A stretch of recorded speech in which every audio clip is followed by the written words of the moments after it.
السلام علیکم۔ سمندری طوفان گلاب بھارتی ریاستوں کے ساحل سے ٹکرا گیا۔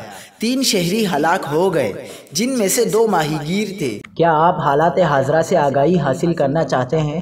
خبر کے پیچھے چھپے اصل حقائق جاننا چاہتے ہیں تو ابھی سبسکرائب کیجئے ڈیل میل پاکستان کو اور ساتھ ہی گھنٹی کے نشان پر کلک کر دیں۔ آپ کو بتاتے چلے کہ آندھرا پردیش اور اوڈیشہ میں 32,000 سے زائد افراد کا انخلا کیا گیا۔ ساحلی علاقوں میں ایمرجنسی لگا دی گئی۔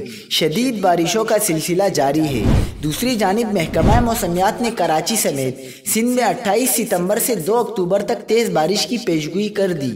چیف میٹرولوجسٹ سردار سرفراز نے کہا کہ خلیجی بنگال میں بننے والے گلاب نامی طوفان کے باعث سندھ کے ساحلی شہروں میں تیز بارش ہو سکتی ہے۔ انہوں نے کہا کہ مونسون بارشوں کا یہ اسپیل کم سے کم 4 اور زیادہ سے زیادہ 5 روز تک جاری رہ سکتا ہے۔